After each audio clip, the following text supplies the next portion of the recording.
Thanks for joining us today. I'm Sue DeBella, and I will be facilitating the workshop today. I'm just going to offer a little background on about myself. I've worked in higher education, specifically at UNLV, for most of my career, primarily in the fields of communication and public relations, research administration, and now community engagement, as I'm the executive director of the Community Engagement Office. I hold a master's degree in communication studies, and my area of scholarly expertise is science and research communication. I'm getting some feedback. Can I ask you all to silence your microphones? I don't know if that's there. Thank you. It looks like it was John. Oh, there we go. John went on mute. Oh, okay. It looked like it was you, John. All right. So I'll actually now I'll mute myself if I can and figure out, yeah, there we go. I'll mute myself and let John introduce himself. Okay. It's up to you. All right. Thank you, Sue, and thank you, Nevina. And welcome, everybody. I'm excited to talk with you today, and I do hope that this is a conversation. So from a background standpoint, I am not a professional academic. I've been with the university for 5 years as the Assistant Dean for External Relations at the Lee Business School. So I have met many of you. I recognize some names, and that's actually refreshing. I'm excited that you've joined us. My professional background is basically, I started work 33 years ago in the advertising and marketing arena. And then I went back and I had received a BA in communications and worked for several years and then went back to school for an MBA. And after that, pursued a career in consumer packaged goods and brand management. So very traditional, classical, and well-funded, I might say, advertising and marketing and branding. And so just a couple of examples, I worked for the H.J. Heinz organization as a brand manager for them, and worked on their Orida potatoes brand and some others. I worked for Ocean Spray, which I managed their children's drinks, with the self-serve children's drinks, which was a great experience. I moved to Dial and managed the Armor Foods brand, the Dial soap brand, and Purex detergent brands, and then finally worked for ConAgra and was the group marketing manager for Healthy Choice Foods. So anything Healthy Choice, I had a finger in that pie. And then 21 years ago, we returned to Las Vegas, which is my hometown. I am homegrown here, and returned to Las Vegas and became the chief marketing officer for a trade show company. So $1 billion company at the time called GES. It still exists and it's still headquartered here. And then spent 10 years at the Las Vegas Metro Chamber of Commerce before coming over as an assistant dean at the university.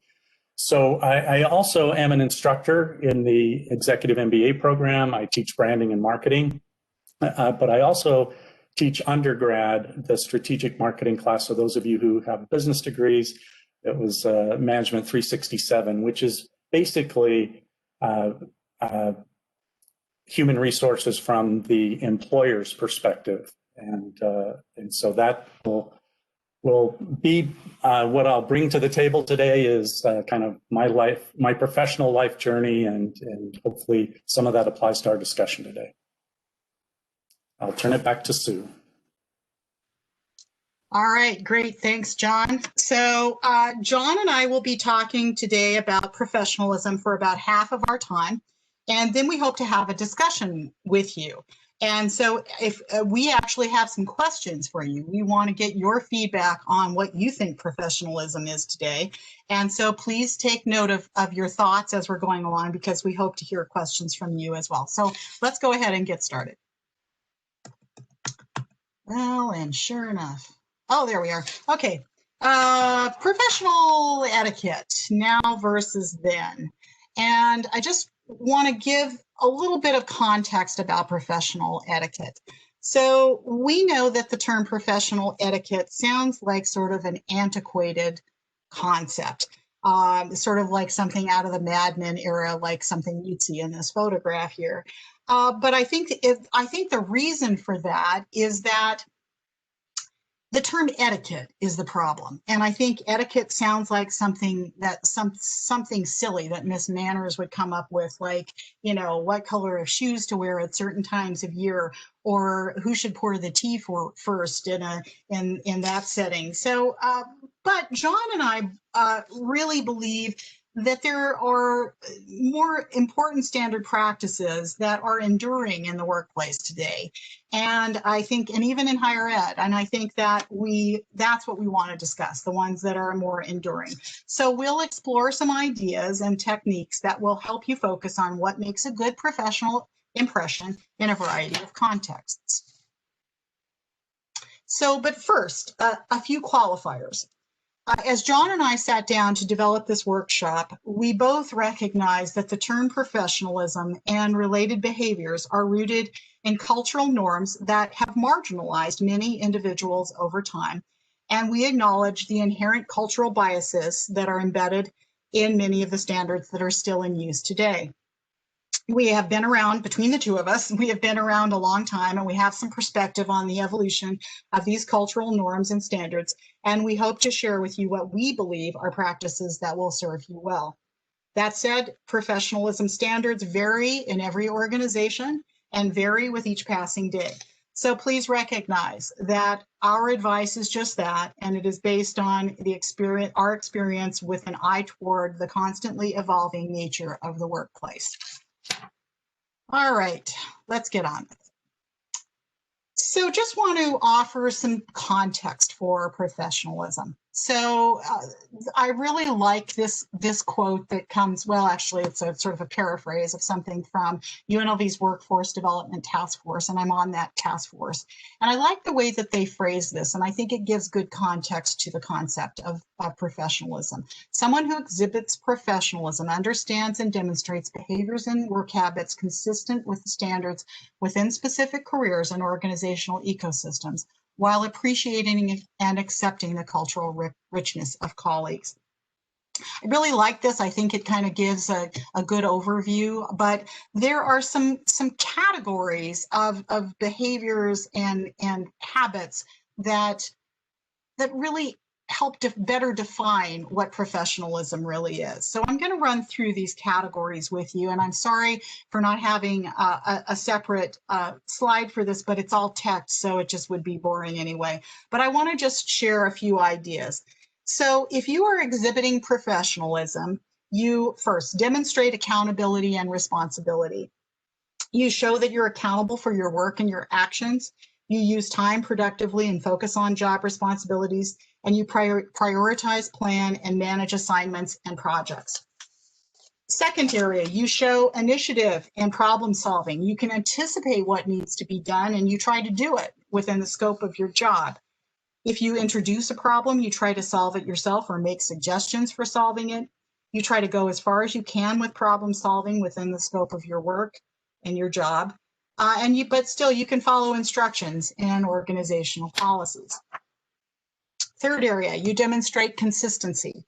You're reliable and dependable, you meet deadlines, and you show up for work and meetings on time and prepared. You follow up and follow through. Following up and following through. This is really, really important, I think, to demonstrate professionalism. You're considerate and you're collaborative. You respect others' time and feelings. You work well with your colleagues, and you network with others to build professional, cordial relationships. We're going to talk a lot about that later. You're also adaptable. You accept that change occurs, and you navigate and adapt to the continually evolving workplace. So those are just a few of the ideas I have. You also should cultivate and manage your personal brand. And with that, I'm going to turn it over to John to talk about that, if I can. You have. Awesome. So I don't know if any of you have ever thought about your personal brand. In my classes, it's something we talk about a lot because at the end of the day, what is professionalism or professional behavior if it isn't in context? And by cultivating your own professional and personal brand, it recognizes right away that your brand may be different than someone else's. I grew up in a professional environment and in a generation where your brand was predefined. If you wanted a specific job, you had to have this brand, and it got right down to the brand of clothing you wore and how you wore it. And it was a mold. It was a uniform. Sue and I have talked about this, that there was a uniform. It could not be further from the case and should not be further from the case now. And so what I hope you take away from this today is that you can be professional in your own space and in your own, and bringing your own life journey to that. So you can be professional and you can help define your own professionalism. However, you can't be professional in a vacuum. You know, you will be going into careers that have dynamics around them. As Sue mentioned, these dynamics are really evolving. And I think pleasantly so. I'm really pleased with how the dynamics around professionalism and behavior are evolving. But there are also some tried and true and some givens that we need to appreciate, especially from a generational perspective. So let's just kind of back up and look at you as a professional brand and what you might be thinking about as you define your brand.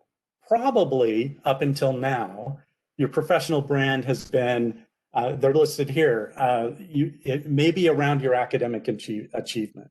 So if you've been in school for a long period of time, and we all, up until, you know, through secondary ed and then post, that we've been in school a long time, and you've always been defined in a way by your academic achievement. And that is, I think, a good thing at the time and that time in your life. We're also defined by our job and internship experience. You know, what we bring to the table, so to speak, what we've learned, how we're developing our professional skills, our professional attributes, are you know, and if that's not in a full-time job, how you're getting that through an internship. And throughout your life, you've had leadership experiences, maybe in student organizations more formally, maybe just as being a member of a sports team, maybe a class project, maybe something in school, you know, in any capacity, if you're on the float committee for homecoming, whatever that might be.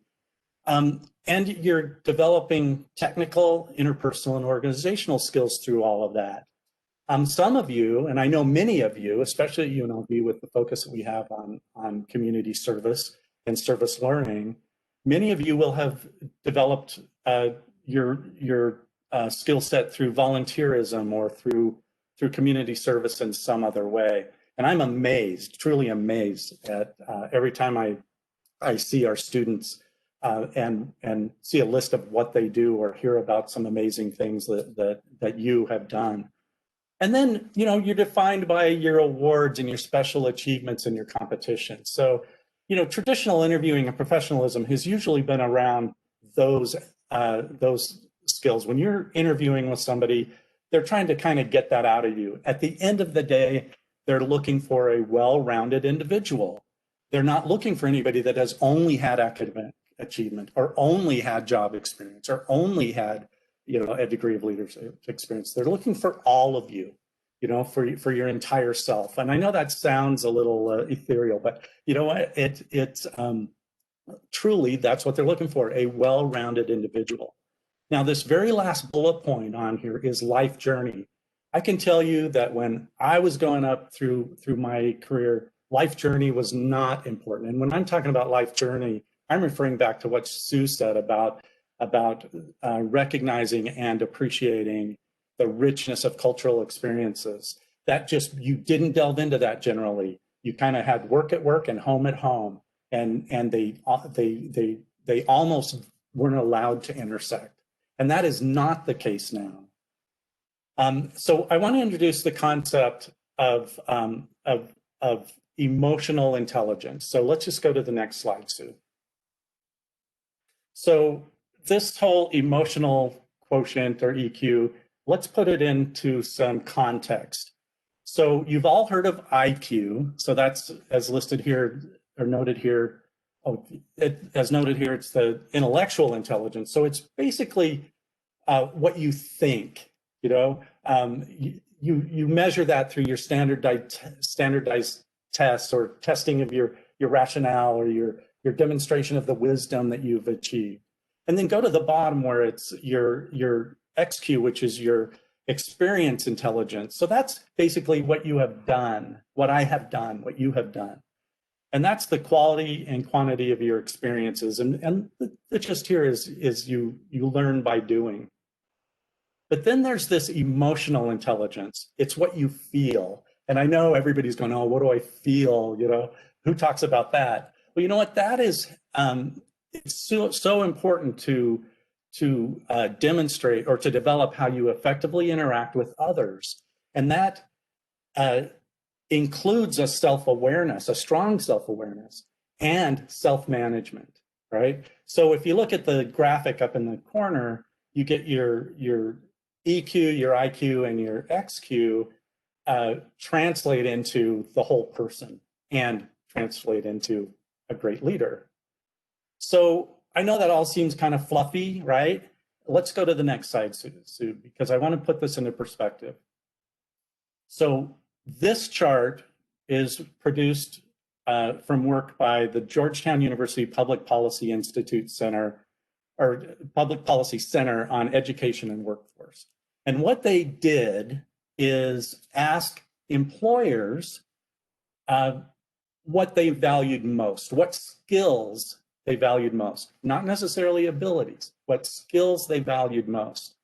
And if you look at this in context of your experience base in your life and your achievements, this might surprise you.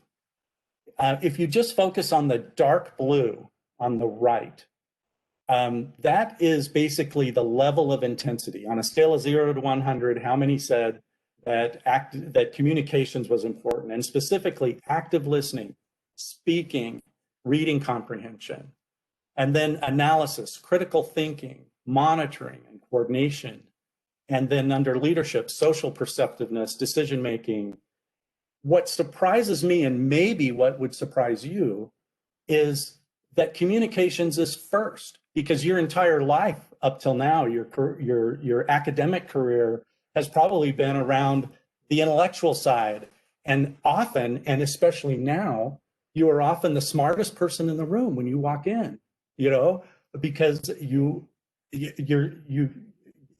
that's who's in your space, right? The smartest of the smart generally are those who are going to college and moving up the ranks and going to graduate school and you know that. So I just want to put it in context that when employers are asked what's valuable, it is around your ability to communicate, all right? And as demonstrated here. I only put this up here not to devalue the other skills, because they are incredibly important and they're part of your whole self. But if you think for a minute that you can get into the workforce and you're going to survive on your IQ, you're going to need to rethink your personal brand or who you work for and what you do. Because in general, you need to develop relationships. And some of these, what might be termed softer skills around communication, are often the cornerstones of relationships. So I just wanted to put that in context as we talk going forward. So if you'll advance to the next slide, Sue.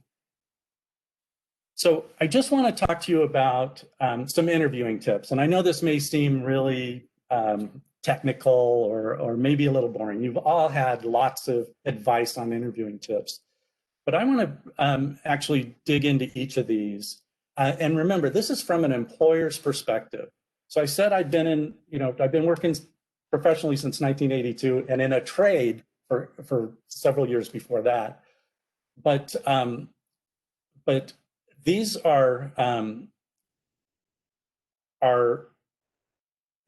coming from an employer's perspective. And in my years, I have hired literally hundreds of people. And we had one instance where we hired 200 people at once that rolled up to my organization to start a call center. And I didn't, call centers aren't even in my professional set, but we did it. And so I just want to give you that perspective from the employer side. Excuse me. First of all, is prepare, prepare, and prepare when you go in for an interview. And when I say prepare, in this day and age, there is no excuse for you to go into an interview unprepared. You need to do your homework on the company and the individual.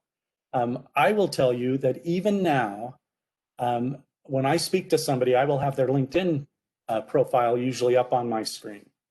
And as they talk about their experience, I can then go to that and it'll tie. But also, often they're not able to talk about what, everything they want to talk about because of time. And it allows me to just get to know them a little more and see their whole journey, even if we aren't allowed we aren't allowed the time to dig into it. So do your homework on the company. It is really important that when you're in an interview, you are focusing on what's relevant and not trying to do your homework in real time with the interviewer. Nothing frustrates an interviewer more than having basic questions that are asked that you could have found out in some other way. They really want you to dig in and ask insightful questions. This thing about dressing professionally, professionalism is relative, all right? In that that you may be targeting an organization where you can wear spandex to work and that's okay, and everybody will accept that. You may be going into a situation where it's a coat and tie, a suit and tie scenario. Let me just give you some thoughts on professionalism, and that is, employers, when they're interviewing you, you need to go in with confidence. If it's a personal interview or even a web interview, you need to go with confidence that they really want to include you. They're looking, if you've made it that far through a resume sift, through maybe a phone conversation, and now you're in a personal interview, they are looking for reasons to include you, not exclude you. All right. And some of the things that they look for in inclusion, especially in some of the professions like accounting and others, are can they put you in front of a client? It's not so much how will you dress when you come to work every day, but when I'm in front of a client, or when I put you in front of a client, will you represent me well? And so I have always appreciated, and I've always taken the tack that anytime I'm interviewing, I'm going to err on the more formal side than the less formal side. Or I will ask them point blank, hey, what's your recommended attire for the interviews, for my day of interviewing? And they'll tell you, hey, don't wear a tie, we'll laugh you out of the building. Or they may say, hey, just dress to your comfort level. I would err on just more professional as perceived in general. You may take it just one level up from what you observe in their workforce. If everybody's in jeans, maybe you wear khakis and a collared shirt. If everybody's in khakis and a collared shirt, maybe that's when you put on a tie, and so on. And then I'll just say you can always take your coat off if you feel uncomfortable in there. You can take your coat off and you can take your tie off if you're overdressed. You need to project positive energy. I just cannot tell you enough how important it is that, as I said, they're looking for reasons to include you, and people generally classify recruits in two categories. Are they an energy provider or an energy drainer? Energy providers are generally more positive. It doesn't mean they have to be the life of the party or all sunshine and rainbows. But if you go in speaking out, if you're negative, and I mean negative about your former employer or current employer, negative about your work environment, negative about your employees, they're going to take that as a risk. Is this person going to bring a positive attitude or a productive attitude to the table every day, to the office every day, or to the Zoom call every day? Or are they going to just, be a drain around the water cooler? And nobody wants that. Nobody appreciates that. I remember I was a little gossipy one day, and somebody above me in the hierarchy pulled me aside and said, "Hey, you know something, John? Those who gossip to you will gossip about you." And he walked away. And I just thought, I'm never gossiping about anybody at work again. And I haven't. So I just want to drive home the importance of positive energy, and don't be negative. And don't exaggerate your experience. They can see through that. They can double check that later. And don't exaggerate your qualifications. That's all just verifiable. If you are feeling deficient in a specific area that they value, when the time is right in the interview, if they ask you about something like that, just hit it head on. Just hit it honestly and head on, and directly, and what you've done to address it, or what you plan to do to address that. Take off the wall questions in stride. Contrary to popular belief, an interview session is not a calculated effort in trying to trip you up. It is really an attempt to try to get to know you. And so they may want to see, can you act on your feet? Can you perform on your feet? Are you comfortable? Do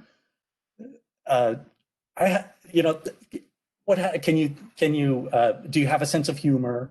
I once had a question asked of me that was, if you were a bumblebee, how would you approach your day, and how would you measure whether you were productive or not?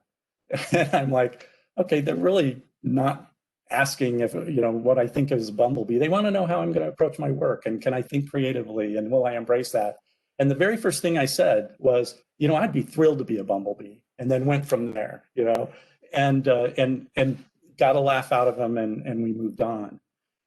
If you get tripped up during an interview, it's okay. It's okay. They've all been tripped up. They're glad they're interviewing you, and not vice versa.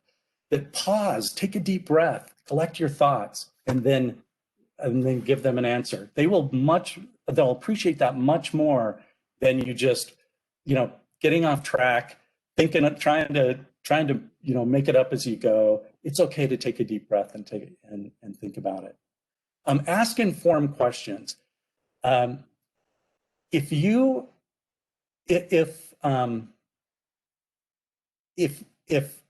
diversity and inclusion is important to you, it is good to ask that question of your employer, but you should know what their position is going in. And so you could just position it as, hey, I see on your website that diversity and inclusion is important. Could you give me an example of how that plays out in the workforce, of how you measure it, or how you move that along in your company?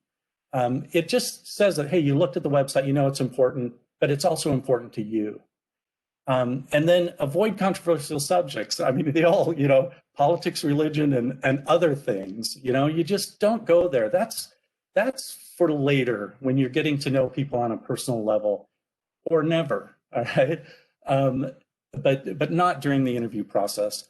And then here's on interviewing tips what I want to close with, and that is, please, please, please be authentic. Bring your whole self to the interview. They want to know you. All right. Now, it's all in context of all of the other bullet points above. But please don't try to be something you're not, so that you can get in the door, so that you can get through the interview and get in the door. That's actually a misrepresentation of yourself. And also, it's not now what they're looking for. You will be surprised, and I hope pleasantly surprised, that even people of my generation with all this gray hair really want to know and want you to be authentic. And that they're sincere in that. I can't say 100%, but the tide has turned in industry, and they want to know what you're about, because they want a rich culture and a diverse culture, because diverse and rich corporate cultures perform better. That and if anyone's taken my class, you know that we've got statistics behind that. But rich culturally diverse companies perform better on the bottom line. And so it's valued, but also there's much more humanity, I think, entering into this and understanding and acceptance across all generations. So just bring that to the table with you. Be authentic. Could you move on to the next slide, Sue? So many of you may have seen this. This is Will Reeve. He's an up-and-coming, maybe already there, maybe arrived journalist with ABC, and he did an interview. This is his home. I'm sure he curated his background carefully, but look at the red circle. He was going to the gym and he was wearing shorts. All right, and the industry had a good laugh and it was pretty hilarious. And Will Reeve was mortified. I mean, he was mortified, and he said that it was just the worst thing that he'd been through. But that didn't have to happen. So I just want to talk in this Zoom world. Just take another minute and give you just some examples. So please, on your virtual interview, you need to put as much thought into that as you do your personal, if it's in person. Make sure you're in a brightly lit room so you don't have all these shadows and so that you're not washed out. Make sure you have a good internet connection. Make it a professional background. Look at Sue's background. I know she has cultivated her background. I did mine from a minimalist standpoint today. But Sue, you know that on our day-to-day stuff, you're invited into my home and my background, right? And while I'm at home, I didn't want to show you, I wanted this to be just an example of maybe a simple cultivated background. Silence your phone, turn off your computer notifications, charge your device, keep your screen clear of everything else. Before I came in here, before I logged on, I deleted all of my open programs. Because if I had to go out to my desktop for any reason, I didn't want you to see all this other stuff. And then inform others you'll be unavailable. There are some hilarious fails with people invading the room. Test your technology and settings in advance. Log on a few minutes early. I logged on 10 minutes early today and to make sure that I could see and be seen and hear and be heard. Use a laptop and your computer. Avoid using your cell phone for interviews and for Zoom calls like that. It's too important to leave that to chance. Wear professional attire like we've already talked about. Look into the camera while speaking. I'm actually looking up because my camera is on the top of my computer, and it's kind of uncomfortable because when I have everybody on screen, I like to look at people. But I look into the camera as much as I can without, trying to be creepy. And then maintain your focus. Just with all of these other things that can happen that I've talked about before here, all of that is about just maintaining your focus. Don't get off track. Don't ad lib. Don't go down rabbit holes. Just keep it focused.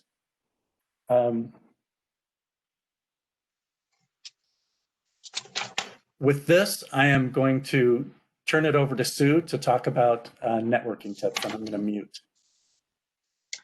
Awesome. Thanks, John. Really appreciate it. We're going to speed through this a little bit because John's got such great material to share. I didn't want to rush him, but we're running a little tight on time.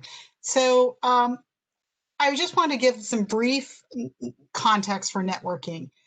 In my opinion, effective networking is fundamentally the ability to meet new people and recognize those you know, and share the right amount of information about yourself and your work. This is often with an eye toward building relationships in the future, but it's just about building your brand too, knowing that you can do these things.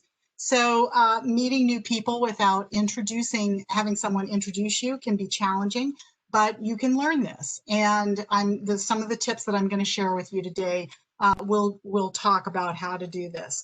So the context of the networking tips I'm providing here are really about a reception, something like what you might see in what you see here in the photograph.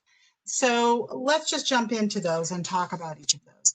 So when you walk into a room like this, you want to sort of navigate the room. You want to look around and see where the food table is, where the bar is, where the crowds of people are congregating. See if you know anybody. See if there's somebody in the room you recognize. And then you have to prepare for small talk, right? And some people are better at this than others, but this is, again, a learned skill. You can figure out how to do this. So you have to prepare for that.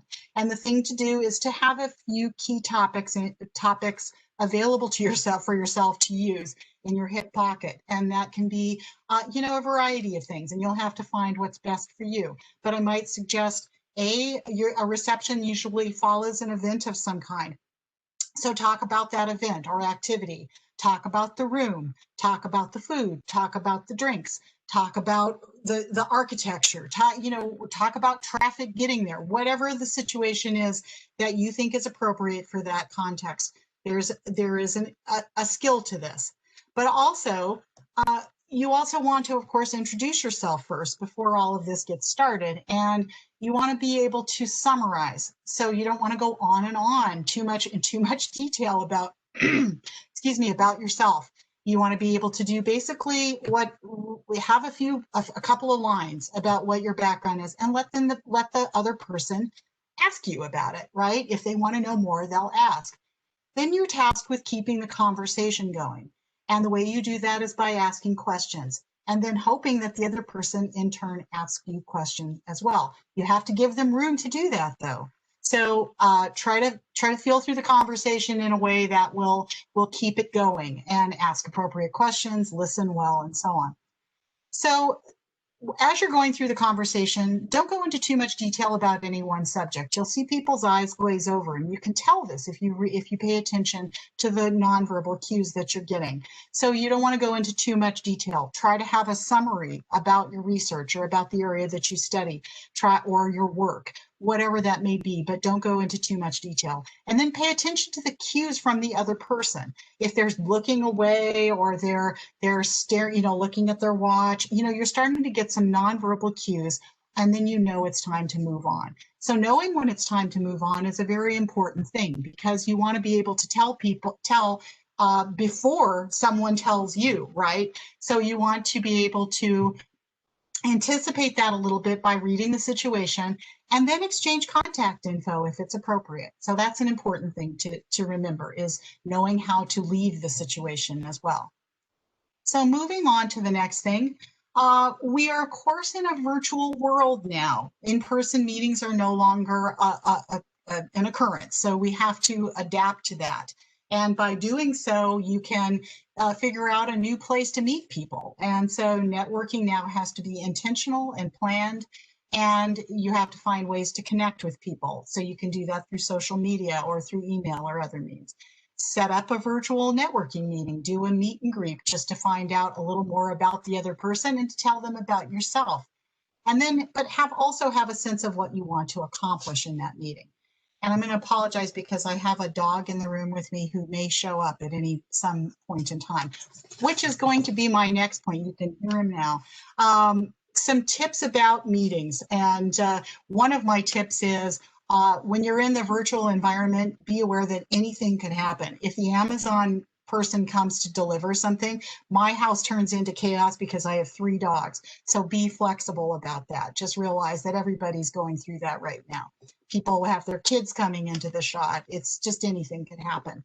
So, but and John already elaborated on some of this stuff, so I don't want to go on for too long. So check your camera angle. Make sure you're not like this. Make sure you're not like this. Make sure that you're somewhere in between. And be prepared to see yourself. This is a shocking thing to some people, in that they're not used to seeing themselves talking, and it can be a little bit disturbing or distracting, at least. So you have to figure out how to come to terms with that, whether it's to make yourself really small on your screen or to just try to ignore it. Or sometimes it's grounding to see yourself and to see that you're doing okay. So just keep that in mind.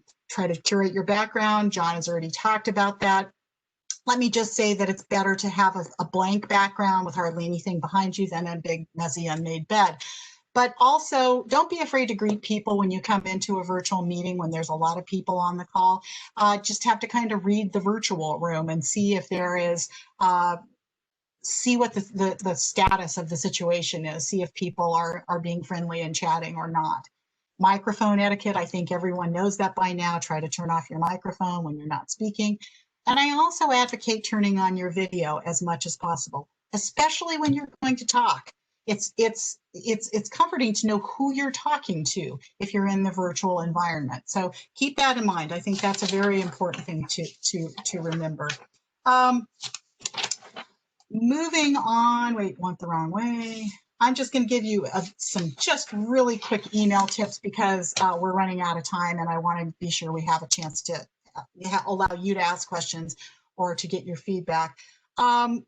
I always say use a greeting. It doesn't take but a few seconds to say, hey, John, how are you doing? Hope all is well. Be sure and introduce yourself appropriately if the person doesn't know you, and you don't have to say your name again because it's on your email, but just give the context of who you are. And then get to the point of your email in the first sentence if possible. I often start an email when it's something that it can be complicated. I'll say, I'm writing today to X, blank, fill in the blank, whatever it may be. I'm writing to you today to request a meeting. I'm writing you today to follow up. I'm writing to you today, whatever it may be. Just be clear about what the purpose of your email is. Also, don't be too casual. I think there's a difference between friendly and too casual. You don't want to think that this is like social media. This is still legal correspondence, so be aware of that. Be able to summarize. Nobody likes a long email, right? A super, super long email, but be sure and just cover what you need to. Use the who, what, when, where that journalists use to summarize. Also, handle issues of conflict with a phone call or a meeting instead of an email. I think emails tend to sound more serious than you might expect.